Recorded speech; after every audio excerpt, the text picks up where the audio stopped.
लाभान्वित हो रहे हैं। लेकिन दुख का विषय जब होता है जब भारत सरकार ये अधिसूचना करती है कि दिव्यांगों को 4 पहिया वाहन पे जीएसटी छूट के साथ राज्य सरकारें रोड टैक्स माफ करें और सभी डबल इंजन की सरकार भारत में दिव्यांगों को रोड टैक्स माफ करती है। लेकिन नवीन बाबू जी की सरकार जब ऑटोमेटिक वाहन में भी रोड टैक्स का प्रावधान का आदेश आया तो उसको बहुत लंबे समय तक लंबित रखा गया।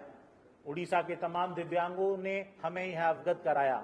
हमने निरंतर संपर्क कर एक लंबी लड़ाई के बाद अभी जब चुनाव आ गए तो इससे पूर्व उसको अपने केंद्र के दबाव से राज्य के दिव्यांगों के लिए लागू कराया।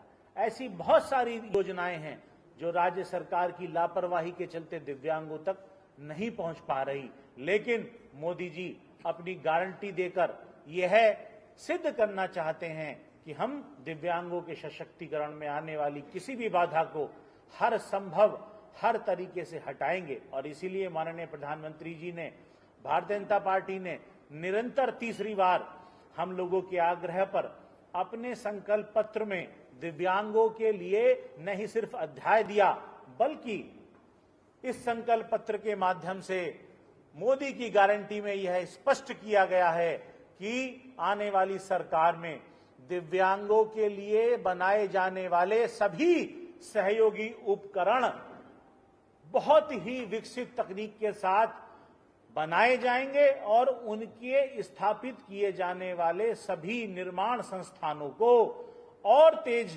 तरीके से व्यापक किया जाएगा। और इसी संकल्प पत्र में मोदी जी की गारंटी आई है कि अगली सरकार में हमारे यशस्वी प्रधानमंत्री देश के एक एक दिव्यांग को प्रधानमंत्री आवास योजना में वरीयता देने का काम करेंगे। यानी कि यह मोदी की गारंटी है।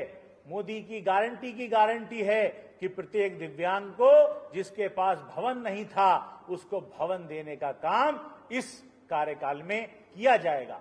तो माननीय प्रधानमंत्री जी की एक नहीं तमाम योजनाएं, तमाम वो कानून जो दिव्यांगजन अधिकार अधिनियम 2016 में सम्मिलित हैं, उसके अलावा भी उन्होंने समय समय पर जिन मांगों को हमारे द्वारा उठाया गया, सामने रखा गया, उनको लागू करने का काम किया है। मेरे उड़ीसा के साथियों, आदरणीय पत्रकार बंधुओं, आप लोकतंत्र का तीसरा स्तंभ है। आपके माध्यम से मैं कहना चाहूंगा कि डबल इंजन की सरकार का एक लाभ होता है कि बहुत सारे राज्यों में दिव्यांगों को किसी भी प्रकार की संपत्ति खरीद पर कोई स्टाम्प ड्यूटी नहीं ली जाती, लेकिन उड़ीसा में दिव्यांगों से संपत्ति खरीद पर स्टाम्प ड्यूटी ली जा रही है।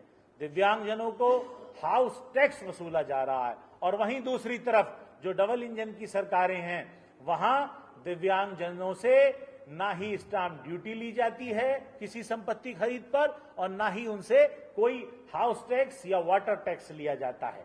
तो यह डबल इंजन की सरकार यदि उड़ीसा में बनेगी और निश्चित रूप से इस बार यह कार्य होने जा रहा है तो इससे उड़ीसा के हर एक क्षेत्र का प्रत्येक दिव्यांग इससे लाभान्वित होगा। यह भारतीय जनता पार्टी के ही सरकार और मोदी जी के नेतृत्व में ही संभव है। इसीलिए मैं उड़ीसा राज्य के लगभग 40 लाख के आसपास मतदाताओं से अपील करूंगा कि आप भले ही भौतिक और व्यक्तिगत रूप से बड़े बड़े कार्यक्रमों में सम्मिलित ना हो पाएं, लेकिन आप अपने घरों से, अपने स्थानों से यह संदेश दिव्यांग तक पहुंचाएं और अपना सामाजिक और राजनीतिक भागीदारी दें। हर बाधा को करके पार वोट करेंगे आप। इस बार मोदी जी को वोट देना है, ऐसी सशक्त सरकार को स्थापित करना है। इसीलिए हम आप लोगों के बीच यहां उपस्थित हुए हैं। और यही नहीं, माननीय मोदी जी ने दिव्यांगों के लिए इस बार एक बड़ा नैतिक राजनीतिक भागीदारी का मार्ग प्रशस्त किया है। एक दिव्यांग साथी को लोकसभा का प्रत्याशी बनाकर माननीय प्रधानमंत्री श्री नरेंद्र मोदी जी ने एक ऐसा इतिहास लिखने का कार्य किया है जो भविष्य में सभी दिव्यांगों के राजनीतिक भागीदारी का मार्ग भी प्रशस्त करेगा। इसीलिए मैं प्रत्येक दिव्यांगों से, उड़ीसा के सभी मानुष से यह अपील करूंगा कि वो माननीय प्रधानमंत्री श्री नरेंद्र मोदी जी के नेतृत्व में प्रत्येक भारतीय जनता पार्टी के प्रत्याशी को मत देने का एक राष्ट्रवादी कार्य करे और हमारे इस राष्ट्रव्यापी नमो दिव्यांग अभियान को सफल बनाने में हमारा सहयोग करे। नमस्कार।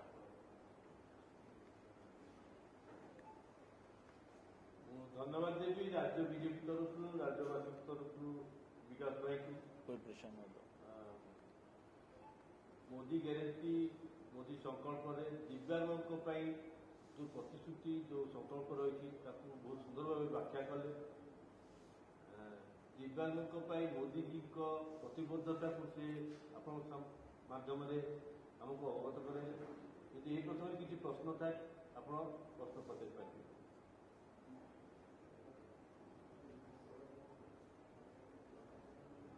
धन्यवाद। नमस्कार। धन्यवाद विकास।